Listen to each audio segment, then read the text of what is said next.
Welcome to Nanak classes. दोस्तों, Nanak classes के YouTube channel पे आपका स्वागत है। आज है 29 अप्रैल 2022 और 29 अप्रैल 2022 के जितने भी most important Rajasthan current affairs के क्वेश्चन बनते हैं, आज हम उनका डिस्कस करेंगे। पूरा वीडियो ध्यान से देखना और लास्ट में मैं आपसे क्वेश्चन पूछूंगा जिनके जवाब आपको कमेंट बॉक्स में देने हैं। दोस्तों, वीडियो अच्छा लगे लाइक कर देना, शेयर कर देना। अगर आप चैनल पे नए हैं तो इसको सब्सक्राइब कर लेना और इसके पास लगे बेल आइकन के घंटे को दबा लेना ताकि जो भी वीडियो अपलोड हो आप तक उसका नोटिफिकेशन पहुंच सके। तो टुडे मोस्ट इंपोर्टेंट क्वेश्चन की चर्चा करने जा रहे हैं। सारे विद्यार्थी जल्दी से तैयार हो जाइए, शेयर कीजिए और सभी को गुड मॉर्निंग। सबसे पहले कल के क्वेश्चनों को हम रिवाइज कर लेते हैं। कल के क्वेश्चन हमने क्या पढ़े थे? 31वां बिहारी पुरस्कार राजस्थान के किस प्रसिद्ध लेखक को दिया जाएगा? तो मधु कांकरिया को। राजस्थान के किस महिला को अंतर्राष्ट्रीय महिला दिवस पर नारी शक्ति पुरस्कार 2021 से सम्मानित किया गया? तो बतुल बेगम मांड गायिका है। प्रदेश में किन किन नेशनल हाईवे को पायलट प्रोजेक्ट के तहत दुर्घटना रहित सड़क के रूप में विकसित किया जाएगा? तो शाहजहांपुर से अजमेर, बरबिलाड़ा, जोधपुर और सीकर से बीकानेर। कल मैंने आपको क्विज डाली थी टेलीग्राम पे, तो आप क्वेश्चन को पढ़ें और फिर उत्तर दें। ऐसे नहीं कि यहाँ लिखा हुआ है वही वो उत्तर दे दिया। और वहां मैंने कल थोड़ा सा प्रश्न में चेंज किया था, नहीं किया जाएगा, और फिर शाहजहांपुर से इटली लिख दिया था। तो आप जब भी क्विज करें सीधा फूल पत्तियां ही मत उड़ाएं कि सीधा फूल पत्तियां उड़ रही है। उड़ेगी तब जब आप क्वेश्चन को ढंग से पढ़ोगे, क्योंकि थोड़ा सा चेंजिंग कर रहा हूं मैंने देखे थे लगभग उत्तर गलत आ रहे थे। जब आपने पढ़ लिया सुबह फिर भी आप गलत दे रहे हो, इसका मतलब आप सिर्फ फॉर्मेलिटी कर रहे हो, आप क्वेश्चन को पूरा नहीं पढ़ रहे हो ढंग से, सिर्फ फूल पत्तियां उड़ा रहे हो। ये ध्यान रखना। मौलाना आजाद विश्वविद्यालय में centre for excellence and research की स्थापना की जाएगी, यह कहां पे है? तो मौलाना आजाद विश्वविद्यालय चर्चा में आ गया, इसको अच्छे तरीके से पढ़ते रहना। तो कहां पे है? जोधपुर के अंदर। राजस्थान के किन जिलों में पैरा खिलाड़ियों को उच्च तकनीकी प्रशिक्षण, ट्रेनिंग उपकरण और अभ्यास हेतु आवासीय पैरा खेल अकादमी स्थापित की जाएगी? जयपुर, जोधपुर में। और Nehru youth transit hostel and facilitation centre की स्थापना की घोषणा कहां हुई है? उदयपुर हाउस, दिल्ली में है। मुख्यमंत्री work from home jobs work योजना के तहत कितनी महिलाओं को लाभान्वित किया जाएगा? 20,000। ध्यान रखना, पहले इसकी घोषणा हुई थी 15,000 की, कि अगले 3 वर्ष में, फिर बजट में 5,000 और बढ़ा दी। ये ध्यान रखना। युवाओं में वैज्ञानिक सोच विकसित करने के लिए किन जिलों में विज्ञान केंद्र स्थापित किए जाएंगे? तो बीकानेर, भरतपुर, कोटा। और पेट्रोलियम केमिकल व पेट्रोकेमिकल्स इन्वेस्टमेंट रीजन की स्थापना कहां की जाएगी? पंचभद्रा, बाड़मेर में। ये थे कल के क्वेश्चन। स्टार्ट करते हैं। उससे पहले मैं आपको बता देता हूँ, जिस विद्यार्थी ने हमारे नानक क्लासेज ऐप को डाउनलोड नहीं किया है वो नानक क्लासेज ऐप डाउनलोड कर ले। प्ले स्टोर से जो गूगल प्ले स्टोर है वहां से इंस्टॉल कर लें। और आपको फायदा ये होने वाला है कि वहां पे पीटीआई की टेस्ट सीरीज है, राजस्थान पुलिस की भी है, वीडियो मेंस की प्री वाली है, अगर वो लेना चाहते हो। लेकिन अब एक नई मुहिम हमने शुरुआत की है, राजस्थान स्पेशल। मेरे द्वारा तैयार किए गए क्वेश्चन टॉपिक वाइज आपको मिलेंगे। 50% हर रोज टेस्ट होगा, 50 दिन ये टेस्ट चलेगा और 50 टॉपिक होंगे, मात्र 50 रुपए। जितने भी विद्यार्थी हैं, चाहे कंप्यूटर निर्देशक की तैयारी कर रहे हैं, वीडियो मेंस की तैयारी कर रहे हैं, सेकंड ग्रेड, फर्स्ट ग्रेड, इनके लिए भी स्पेशल ध्यान में रखते हुए वो टॉपिक पहले चुने गए हैं। सेकंड ग्रेड के लिए, पीटीआई के लिए स्पेशल, राजस्थान पुलिस वाले लेना चाहते हो तो अलग बात है। बाकी 50% रोज के टेस्ट मिलेगा, रोज का टेस्ट मिलेगा सुबह 9 बजे। ठीक है, 50 दिन चलेगा और 50 टॉपिक का मतलब राजस्थान का कोई भी टॉपिक नहीं छूटेगा, राजस्थान का स्पेशल होगा। लास्ट में राजस्थान के जैसे 35 से 40 टॉपिक अगर बच जाएंगे तो इंडिया के डाल दिए जाएंगे, मात्र 50 रुपए में। अब ये बहुत खास है। वो जो विद्यार्थी बार बार मांग कर रहे हैं sir Rajasthan GK, Rajasthan GK, ये ले लेना। नानक क्लासेज ऐप को डाउनलोड करके वहां पे स्टोर पे जाके 1 मई से ये रास्ता खुल जाएगा, 1 मई से सिस्टम शुरू हो जाएगा। रोज का एक टेस्ट मिलेगा, 50 में से कितने परसेंट सही होते हो। और इसका अगले दिन कौन सा टेस्ट होगा इसका कल मैंने टेलीग्राम पे पूरी पीडीएफ डाल दी, शेड्यूल की। शुरुआत के 30 टेस्ट 30 दिनों के डाल दिए, उस टॉपिक के हिसाब से होंगे, बजट वगैरह के सब शामिल होंगे इसमें।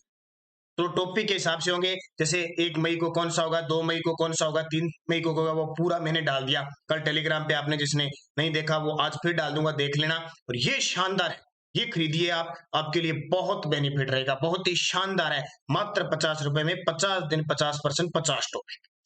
अगर राजस्थान जी के मजबूत करना चाहते हो और आपको ऐसे प्रश्न मिलेंगे सीधे पेपर में पुट होने, और साथ साथ में आपको पहले दिन ये मौका मिलेगा कि कौन सा टॉपिक पढ़ना है, फिर टेस्ट देना है, 3 बार अटेंड कर सकते हो आप उसको। तो स्टार्ट करते हैं आज के क्वेश्चन। निवेश प्रस्ताव के लिए इन्वेंस राजस्थान सबमिट का आयोजन कब किया जाएगा? जी बिल्कुल, ये तारीख कभी ना कभी पेपर में पक्की आएगी, क्योंकि इन्वेस्ट राजस्थान समिट का आयोजन 24 से 25 जनवरी को होना था। 24 से 25 जनवरी 2022 को होना था, लेकिन कोरोना की वजह से रद्द कर दिया। ये तारीख भी पहले पेपर में आ चुकी है। अब नई तारीख घोषित की जा 7 और 8 अक्टूबर 2022 इन्वेस्ट राजस्थान समिट का आयोजन 7-8 अक्टूबर 2022 को होगा। देखिए, इन्वेस्ट राजस्थान समिट का आयोजन 24 से 25 जनवरी 2022 को होना था, लेकिन कोरोना की वजह से स्थगित कर दिया गया। अब यह आयोजन 7 से 8 अक्टूबर 2022 को होगा। ये तारीख आपको याद रखनी है अच्छे तरीके से। और आपको पता है, इसके लिए शुरुआत में जिला स्तरीय, देखिए मैंने बता भी दिया, प्रदेश का पहला जिला स्तरीय इन्वेस्टमेंट समिट भीलवाड़ा जिले में संपन्न हुआ था। राजस्थान के लगभग सभी जिलों में ये समिट हुआ था। और अब विदेशी कंपनियां हैं, विदेशी देशों या कैसे भी लुभावना, सबको लुभावने के लिए ये समिट का आयोजन करना था 24-25 जनवरी को, लेकिन कोरोना की वजह से नहीं हुआ। अब ये 7-8 अक्टूबर 2022 को होगा। ये तारीख आपको अच्छे तरीके से याद रखनी है, पेपर में आपसे ये तारीख पूछी जाएगी। अगला प्रश्न देखिए, भारत के नंबर 1 डेप्थ शटलर खिलाड़ी अभिनव ब्राजील डेफ ओलंपिक में भाग लेंगे। इनका संबंध राजस्थान के किस जिले से? बिल्कुल, भारत के नंबर 1 डेफ शटलर का मतलब होता है डेफ, सुना नहीं जाता, मूक बधिर जिसको कह सकते हैं। मूक बधिर सुनते नहीं है और नहीं बोल पाते, मूक बधिर, उनके लिए स्पेशल अलग से ओलंपिक होता है। तो अब ब्राजील में आयोजित होगा। तो कल एक तो मैंने खिलाड़ी राजस्थान की कोटा जिले की आपको बताई थी। दूसरी, भारत के नंबर 1 डेफ शटलर का मतलब होता है बैडमिंटन, अभिनव ब्राजील डेफ ओलंपिक में भाग लेंगे। इनका संबंध राजस्थान के किस जिले से? ये बहुत बड़ी बात है, राजस्थान के जयपुर जिले से। कहां से? जयपुर जिले से। तो देखिए, जयपुर के डेफ बैडमिंटन खिलाड़ी अभिनव ब्राजील डेफ ओलंपिक में भाग लेंगे। यह है भारत के नंबर 1 डेफ शटलर है। शटलर का मतलब बैडमिंटन, जैसे वो अपने खिलाड़ी है ना, पीवी संधू। 2019 में इन्होंने वर्ल्ड बैडमिंटन चैंपियनशिप में कांस्य जीता था। इनकी खुद की अलग होती है मूक बधिर वालों की। 2016 में इन्हें राजस्थान में सर्वश्रेष्ठ खिलाड़ी का महाराणा प्रताप अवार्ड भी दिया जा चुका है। ब्राजील में आयोजित होने वाले डेफ ओलंपिक्स गेम में कोटा के रामगंज मंडी की मूक बधिर बैडमिंटन खिलाड़ी भारत का प्रतिनिधित्व करेगी। ये मैंने आपको परसों बता दिया था, कौन सी खिलाड़ी थी मूक बधिर खिलाड़ी करेगी? गोरांश शर्मा और ये आ गया अभिनव। ये दोनों ही आपके लिए इंपॉर्टेंट है। डेफ का मतलब मूक बधिर ओलंपिक किया जा रहा है, शटलर का मतलब बैडमिंटन होता है। ये आप सारे समझ गए। और आपको पता है, पिछले साल सरकार ने घोषणा की थी कि पैरा खिलाड़ी जो पदक जीत के लाएंगे उनको 25 बीघा भूमि दी जाएगी, लेकिन अब तक इनको पैरा में शामिल नहीं किया गया है। इन्हें अभी तक इनकी कोई घोषणा नहीं होती है। शायद अब यहाँ से कुछ पदक आते हैं तो सरकार इनके लिए भी कुछ कर सकती है। तो यहाँ देख सकते हो, ये है। और बड़ी बात देखिए, अभिनव सबसे बड़ी बात, शटलर तो है ही, संगीत के बड़े शानदार वादक, संगीत में तबला बजाते हैं बड़ा शानदार। ये देखिए, बड़ी बात वही बात है, भगवान अगर किसी एक जगह, जैसे मूक बधिर खिलाड़ी है ये, लेकिन इसको दूसरी अपने दिमाग में शक्ति दे दी, खेलने की शक्ति दे दी। देखो हाथ में इसके शक्ति है, और दूसरा संगीतज्ञ ही। ये बहुत बड़ी बात होती है। जब एक अंग उसका विकसित हो जाता है ना मानव का, तो दूसरे अंग में उसकी पावर डाली जाती है। ये श्योर होता है भगवान की तरफ से, ये सिस्टम बना होता है। मूक बधिर दिव्यांग एक खिलाड़ी कम नहीं होते अपने। देवेंद्र जाजरिया देखो, एक हाथ नहीं है लेकिन दूसरे हाथ से भाला फेंकते रिकॉर्ड बना देते। तो ये चीजें। तीसरा प्रश्न देखिए, अखिल राजस्थान स्तरीय आचार्य लक्ष्मीकांत जोशी सम्मान किसे प्रदान किया गया? अखिल राजस्थान स्तरीय आचार्य लक्ष्मीकांत जोशी सम्मान किसे प्रदान किया गया? तो ये माधव नागदा को। हालांकि ये प्रश्न बहुत कम ऐसे प्रश्न आते हैं, पेपर में नहीं आते हैं, लेकिन फिर भी रूटीन में इनको चलाना पड़ता है। ये क्वेश्चन कई बार पूछ ले जाते हैं, लेकिन बहुत ही कम चांस है कि नहीं पूछे जाते। जैसे ये हमारे लिए इंपॉर्टेंट है, मधु कांकरिया को 31वां बिहारी पुरस्कार मिला, ये पूछा जा सकता है। 2020 में अर्जुन सिंह शेखावत को साहित्य में पद्मश्री मिला, ये पूछा जा सकता है। तो ऐसे प्रश्न तो पूछा जा सकते हैं, लेकिन फिर भी कंटिन्यूज है, इसको याद रखना। अखिल राजस्थान स्तरीय आचार्य लक्ष्मीकांत जोशी सम्मान राजस्थानी व हिंदी के लेखक माधव नागदा को इनकी रचना माटी की महक के लिए दिया गया। बस इतनी चीज याद रखना इंपॉर्टेंट है। चौथा क्वेश्चन देखिए, खेलो इंडिया यूनिवर्सिटी गेम में मानिनी कौशिक व यशवर्धन सिंह की जोड़ी ने कौन सा पदक जीता है? अब ये खेलो इंडिया गेम होते हैं ना, उसी प्रकार खेलो इंडिया विश्वविद्यालय के गेम भी होते हैं। खेलो इंडिया यूनिवर्सिटी गेम जो बेंगलुरु कर्नाटक में चल रहे हैं, उसमें हमारे राजस्थान की मानिनी कौशिक और यशवर्धन सिंह की जोड़ी ने कौन सा पदक जीता है? तो इन दोनों ने रजत पदक जीता है। कौन सा? रजत किसने? मानिनी कौशिक और यशवर्धन जो ने। हालांकि ऐसे प्रश्न पेपर में नहीं आते, प्रश्न ये आएगा मानिनी कौशिक और यशवर्धन सिंह का संबंध किस खेल से है, तो ये निशानेबाज है, शूटर है, निशानेबाज है। ये चीजें ज्यादा पूछी जाती है, ये न पूछकर, लेकिन इनको याद रखना जरूरी है। इनको याद रखोगे तब ये मानिनी कौशिक और यशवर्धन सिंह याद रहेगी। तो देखिए, बेंगलुरु कर्नाटक में चल रही खेलो इंडिया यूनिवर्सिटी गेम में राजस्थान मानिनी कौशिक व यशवर्धन की जोड़ी ने 10 metre air rifle mix double में रजत पदक जीता है। और वहीं उसी गेम में 10 मीटर में शोभा कंवर ने रजत पदक जीता है, और वहीं अनुष्का भाटी ने रुद्राक्षरी खंगारोत के साथ मिलकर रजत जीता है, और आदित्य भारद्वाज ने शॉटगन ट्रैप टीम में कांस्य पदक जीता है। अब ये अगर ज्यादा याद रखना है ना, तो इनको आदित्य भारद्वाज निशानेबाज है, ये चीजें याद रखनी जरूरी है। हो सकता है थोड़ा डीपली पूछे तो वो इनके नाम देकर सीधा पूछ सकता है इनका खेल कौन सा है। बाकी ऐसे नहीं कभी शोभा कंवर ने रजत पदक जीता, क्योंकि बहुत सारे छोटे छोटे ये गेम होते हैं, इनमें हम याद नहीं कर पाते कभी। पांचवा क्वेश्चन देखिए, जयपुर के विवान कपूर ने आईएसएसएफ शॉटगन वर्ल्ड चैंपियनशिप में कौन सा पदक जीता है? इससे प्रश्न आपके लिए इंपॉर्टेंट है। ये आईएसएसएफ ये लगभग साल में 4 बार चैंपियनशिप होती है, वर्ल्ड चैंपियनशिप होती है निशानेबाजी की, उसमें पदक जीतते हैं ना, वो पेपर में आ जाता है। तो अपने जयपुर के विवान कपूर ने आईएसएसएफ शॉटगन वर्ल्ड चैंपियनशिप में कौन सा पदक जीता है? रजत पदक जीता है। तो जयपुर के विवान कपूर, बस इतना याद रखना, विवान कपूर निशानेबाज है, और वर्ल्ड इटली में वर्ल्ड चैंपियनशिप में कौन सा पदक जीता है? रजत पदक जीता है। यह तस्वीर देख सकते हो, ये है विवान कपूर अपने जयपुर जिले के। तो जो मुख्य बातें है ना, वही मैं ज्यादा डिस्कस करूंगा, ज्यादा जिसपे डिस्कस करने वाली बात नहीं है वो नहीं करूँ। पब्लिक से जुड़ी सीधी योजनाओं व बजट घोषणाओं पर निगरानी रखने के लिए किस राज्य की सरकार ने स्टेट सर्विस डिलीवरी वार होम का गठन किया? ये इंपॉर्टेंट है। पब्लिक से जुड़ी सीधी योजनाएं और बजट में जो घोषणाएं होती है, वो धरातल पे कितनी कहा पाती है, उनको कैसे लागू किया जा रहा है, क्या वास्तविक आम नागरिक के पास ये योजनाएं पहुंच रही है कि नहीं पहुंच रही है, इसकी निगरानी रखने के लिए अपनी राजस्थान सरकार, किसने? अपनी राजस्थान सरकार ने स्टेट सर्विस डिलीवरी वार होम का गठन किया है। देखिए, मुख्यमंत्री, और इसमें ध्यान रखना, इसमें मुख्यमंत्री के जो सचिव है गौरव, उनको कार्यकारी अधिकारी ने सीओ बनाया गया है, और 3 आरएस अधिकारियों को इसमें निर्देश कर लगाया गया है, साथ में लगाया गया है। राज्य सरकार के स्तर पर इसका मसौदा तैयार किया जा रहा है।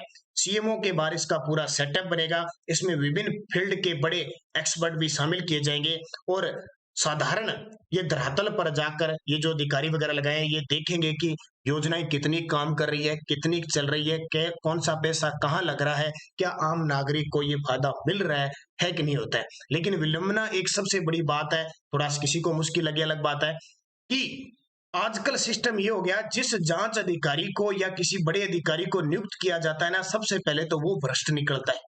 आज मान लो अगर किसी को इनकम टैक्स में लगा दिया या किसी के भ्रष्टाचार की रोक के लिए लगा दिया, सबसे पहले वो भ्रष्ट निकलता है। आज हमारे राज्य जिलों के अंदर जिला कलेक्टर है, उनका काम होता है पूरे जिले को संभालना, राष्ट्र व्यवस्था सब करना, लेकिन विडंबना है, मैंने तो पिछले 3-4 सालों में देखा सबसे ज्यादा जिला कलेक्टर ही भ्रष्टाचारी निकले, सबसे ज्यादा ट्रैफिक जिला कलेक्टर होते हैं। उसके बाद में हम कहते हैं कि रसद सामग्री वाले होते हैं, खाद्य सामग्री वाले होते हैं, वो जांच वगैरह करते हैं कि कहीं किधर कहाँ जा रहा है, खाद्य सामग्री कहाँ जा रही है, सबसे ज्यादा वही खाते हुए मिलते हैं। तो ये बनते जरूर है, सरकार कोशिश जरूर करती है, जैसे स्टेट सर्विस डिलीवरी वार होम का गठन कर दिया, अच्छे आईएएस ऑफिसर आपने आरएस ऑफिसर लगा दिए, लेकिन सबसे बड़ी बात होती है कि 6 महीने साल बाद देखो वही आरएस अधिकारी, वही अधिकारी भ्रष्ट निकलते।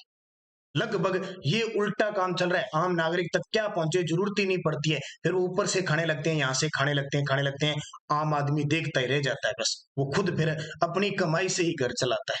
ये बनाया जरूर जाता है, गठन कोष वगैरह खूब बढ़ाए जाते हैं, लेकिन हकीकत बात यह है कि जिसको नियुक्त किया जाता है वो वही काम सल्टा देता है, जरूरत ही नहीं पड़ती। ये समस्या है सबसे बड़ी। क्यों? क्योंकि जनता जागरूक नहीं। 7वां प्रश्न देखिए, राजस्थान राज्य अनुसूचित जाति व जनजाति विकास कोष प्रत्येक के लिए कितनी राशि का कोष बनाया जाएगा? ये घोषणा बजट में हुई, बजट के बाद जब होती है। तो अनुसूचित जाति यानी एसटी और जनजाति एससी विकास कोष बनाया जाएगा, और प्रत्येक के लिए 500 करोड़ रुपए की निधि से ये कोष बनाया जाएगा। कितने? 500 करोड़। ये इंपॉर्टेंट है, ऐसे ये कोष का गठन होता है ना, उसमें कितनी राशि का कोष बनाया जाता है, ये बार बार पेपर में आ रहे हैं। हमें 4-5 की तो बताऊंगा जो इंपॉर्टेंट है। देखो, राजस्थान सरकार प्रदेश में अनुसूचित जाति व जनजाति के विकास के लिए अलग अलग कोष बनाएगी। इसमें प्रत्येक में 500 करोड़ रुपए दिए जाएंगे। राजस्थान राज्य अनुसूचित जाति और जनजाति विकास निधि विधेयक पारित किया गया है। इस कानून से सामाजिक भेदभाव दूर करके समानता प्राप्त करने में मदद मिलेगी। इनको अच्छे तरीके से याद रखना। अब देखिए कुछ बोर्डों की नियुक्ति की गई है सरकार के द्वारा, जैसे लगभग 50 बोर्ड है, उनके नए अध्यक्ष चेयरमैन बनाए गए। वो पेपर में आगे पूछे जाएंगे, सारे नहीं पूछे जाएंगे, इंपॉर्टेंट। जैसे मान लो महिला राज्य महिला आयोग है, 20 सूत्री कार्यक्रम है, इसके अलावा राजस्थान एग्रो इंडस्ट्री डेवलपमेंट है। अब यहाँ दो आगे अनुसूचित जाति आयोग के अध्यक्ष कौन है, तो ये बनाए गए हैं खिलाड़ी लाल बेरवा। और जनजाति आयोग के अध्यक्ष कौन बनाए गए हैं, लक्ष्मण मीणा। और इसके अलावा आपको एक और याद रखना है इंपॉर्टेंट, क्योंकि सारी चीजें आपसे नहीं पूछी जाती। राज्य पिछड़ा वर्ग आयोग के याद रखना है भंवरू खान। कौन है, राज्य पिछड़ा आयोग के भंवरू खान। और अल्पसंख्यक आयोग के रफीक खान। ये चार जो आयोग है इनके पेपर में आपसे पूछे जा सकते हैं। इसके अलावा भी आपको मैंने मुख्य बता दिए, 50 में से लगभग 20 आयोग है, उनको अच्छे तरीके से पढ़ के जाना, आने वाले पेपर में क्वेश्चन आएगा। अब देखिए मैं कुछ और बूस्टर डोज में बात करता हूं। पर्यटन विकास कोष 500 करोड़ की जगह 1000 करोड़ रुपया कर दिया है। ये बजट में घोषणा हुई है। जो पर्यटन विकास कोष था ना, पहले 500 करोड़ था, अब 1000 करोड़ कर दिया। बजट 2021-22 में नवजीवन योजना है, उसके तहत 100 करोड़ के नवजीवन कोष के गठन की घोषणा हुई थी, ध्यान रखना। 100 करोड़ की लागत से ईडब्ल्यूएस विकास कोष के गठन की भी घोषणा हो गई है, ईडब्ल्यूएस के लिए स्पेशल। मुख्यमंत्री कृषक साथी योजना का बजट 2000 करोड़ से बढ़ाकर 5000 करोड़ कर दिया। इस क्वेश्चन को स्टार लगाना, ये पक्का आएगा प्रश्न। 2000 से बढ़ाकर 5000 कर दिया। राजस्थान में जो विधायक है, क्षेत्रीय विकास कोष की राशि पहले 2 करोड़ थी, अब बढ़ाकर 5 करोड़ कर दिए, जैसे एक सांसद की होती है। राज्य में कार्यरत और सेवानिवृत्त कर्मियों के लिए 300 करोड़ रुपए के कर्मचारी कल्याण कोष के गठन को मंजूरी दी है। यह स्टार लगाना, ये 2021 के एक एग्जाम में आ चुका है। 3000 करोड़ के कर्मचारी कल्याण कोष के गठन को मंजूरी दी थी। कुछ कोष है और इनमें कितनी राशि है ये मैंने आपको बता दिया, अच्छे तरीके से इसको पढ़ लेना। अब आपको याद रखना है कि हमारा जो जितना भी ये मैटर होता है, यानी इसकी क्विज आपको प्राप्त हो जाती है टेलीग्राम पे। Nanak classes Rajasthan current affair नाम से टेलीग्राम है, ज्वाइन कीजिए, वीडियो के डिस्क्रिप्शन में लिंक है। पीडीएफ कोई भी सूचना होती है टेलीग्राम पे हमारी प्राप्त होती है। अब पिछले वीडियो का क्वेश्चन था, राजस्थान का 16वां कंजर्वेशन रिजर्व किसे घोषित करने की अधिसूचना जारी की गई है, तो ये रणखार चितलवाना जालोर का था। और 15वां कौन सा था, शाहबाद के जंगल। अब क्वेश्चन फॉर यू, जिसका जवाब आपको कमेंट बॉक्स में देना है। 31वां बिहारी पुरस्कार राजस्थान के किस प्रसिद्ध लेखक को दिया जाएगा, मोहन कृष्ण वर्मा, आईदान सिंह बाटी, मनीषा कुलश्रेष्ठ, मधु कांकरिया। सही जवाब आपको कमेंट बॉक्स में देना है। अब आपके लिए हिस्ट्री डोज, राज्य की प्रथम महिला जिला प्रमुख नगेंद्र बाला कोटा की बनी थी। राज्य की प्रथम महिला विधायक यशोदा देवी 1953 में बनी थी, बांसवाड़ा से प्रजा समाजवादी पार्टी से। राज्य की प्रथम महिला लोकसभा सांसद गायत्री देवी बनी थी 1962 में। और राज्य की प्रथम महिला राज्यसभा सांसद शारदा भार्गव 1952 में बनी थी। और राज्य की प्रथम महिला मुख्य सचिव कुशल सिंह 2009 में बनी थी। ये प्रश्न ऐसे हैं कि आपको हमेशा याद रखने, खास करके महिलाओं को तो अपने प्रथम वाले याद रखने, पुरुषों को प्रथम वाले, लेकिन पेपर में कुछ भी आ सकता है। अब यस्टरडे डोज, बिजोलिया शिलालेख के रचयिता कौन है, संप सभा का प्रथम अधिवेशन कब हुआ था, प्रताप सिंह बाहरट को किस जेल में कैद रखा गया, महाणा सांगा की छतरी किस जिले में है, और सती माता का वास्तविक नाम क्या था। जो सती माता ना झुंझुनू के अंदर, उनका वास्तविक नाम क्या था। तो ये थे आज के इंपॉर्टेंट क्वेश्चन। अच्छे तरीके से पढ़ना, अध्ययन करना। वीडियो अच्छा लगा तो आप लाइक शेयर जरूर करना, निरंतर अध्ययन करना बढ़िया तरीके से। शाम 9 बजे और सुबह 7:30 पे क्लास है। जल्दी वीडियो मेंस के विद्यार्थी जो इंतजार कर रहे हैं, सोमवार से आपको क्लास शुरू हो जाएगी। और सबसे पहले मैं स्टार्ट करूंगा वर्ल्ड के जो महाद्वीप है, 7 महाद्वीपों का पूरा डिटेल मैं आपको दूंगा। अच्छे तरीके से पढ़ लेना और वहां से क्वेश्चन बाहर नहीं जाएगा। तो धन्यवाद, जय हिंद, जय भारत।